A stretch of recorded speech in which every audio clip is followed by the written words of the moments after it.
Hey, what's up, y'all? My name is Al, or Al Rehabs Houses. I've been in real estate since 2009. I primarily buy, fix, and sell properties. I finally decided to start a YouTube channel just as a way to provide content for people that are traveling the path that I once traveled, to help you guys avoid mistakes that I for sure have made. So the most valuable thing that comes from my mistakes, because I can't take them back, is to pass that knowledge and information on to somebody else to help prevent those mistakes. As I make more videos, you'll see my personality come through more, and they'll be easier to watch. But until my personality comes out and I get comfortable with the camera, that the information, the content that I give you, I'll do my best to make it of value, so that when you guys are going out looking to get into real estate, looking to get into houses, the the information is something of value. So to start off, what I'm going to talk about today is buying properties, and buying properties in a market like this where prices are high, as people call it, a seller's market.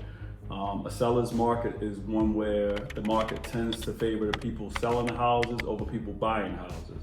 And the market goes through cycles, and as it goes through cycles, goes through this cycle, it'll become a buyer's market at some point. But right now, it's a seller's market. People are overpaying for properties, both on the retail side, like people that are purchasing them to live in them, and on the investor side, people who are looking to purchase properties as investments. And today I'll deal with the investor side, because that's the side I'm on. I would start by saying, don't overestimate the numbers. I have talked to a lot of people recently who are in a place where they can buy, and so they want to buy. And because the market is good, where there are a lot of people buying on the retail end, investors want to buy up as much as they can, which makes perfect sense. But the only thing with that is to make sure that the properties you're buying work, whether you are a buy and hold investor and you're looking at cash flow, or whether you're a rehab and you're looking to buy, fix, and sell. And I say this because it's something that I've done on more than one occasion, which is like find a property and come up with a repair estimate. And then once I come up with a repair estimate, instead of sticking to that and saying, hey, this property doesn't work, and so I squeeze to make it work. Sometimes that's me saying, I think I could get my frame to do a little cheaper, or my plumber to do a little cheaper, or I could scale back my scope of work, and instead of doing this, I could do that. Instead of doing this, I could do that.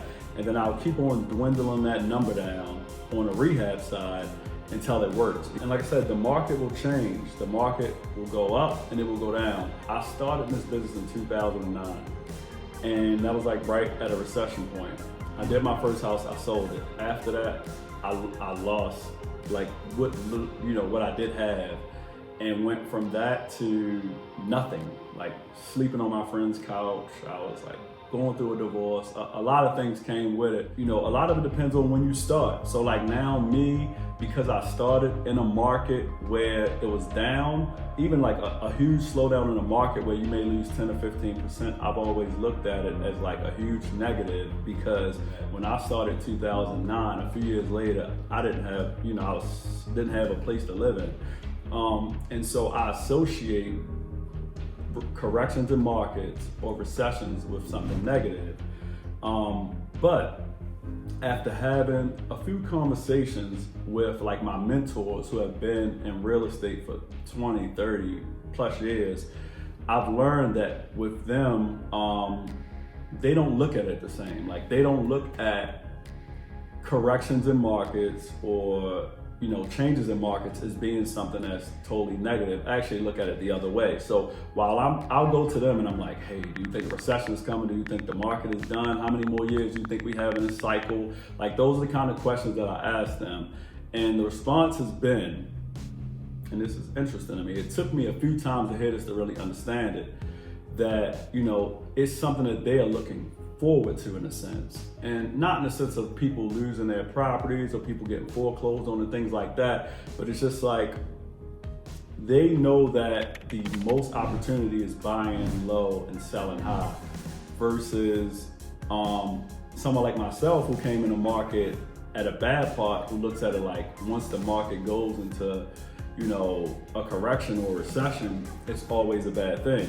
So like, for example, I was talking to one of my mentors the other day. He's like, yeah, Alex, I'm raising money now. I want to raise some money now because, when the market goes, the most difficult thing to do is not find inventory. The hardest thing then becomes financing. Like banks will cap what they lend, or they'll make it a little more difficult on investors. So he's raising money now in anticipation of, you know, the market correcting itself, or let me not say correcting, the market going through, you know, some kind of correction or recessionary period, or what we may consider that.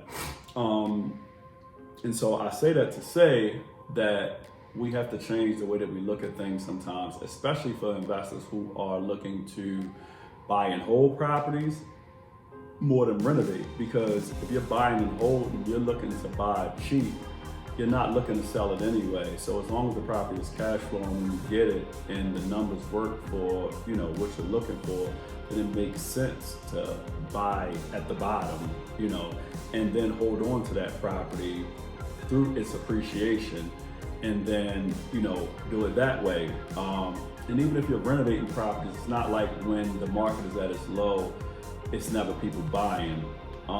It just becomes obviously less buyers, but there's also less competition on the investor side. When you go direct to seller through some kind of marketing, you know, just as like a wholesaler would do, and that you just be disciplined about your investing. If the numbers don't work, they don't work. Don't force it. Invest some time and energy going direct to seller, so that you don't end up, you know, like I was, and overpaying for properties that you can't make money from and working for free. So I hope you guys enjoyed the first video. I'll stop here. I'll continue to add content, add videos. If it's something you want to hear me talk about, drop it in the comments. And I look forward to, you know, helping you guys. And again, my name is Al, Rehabs Houses. Take care.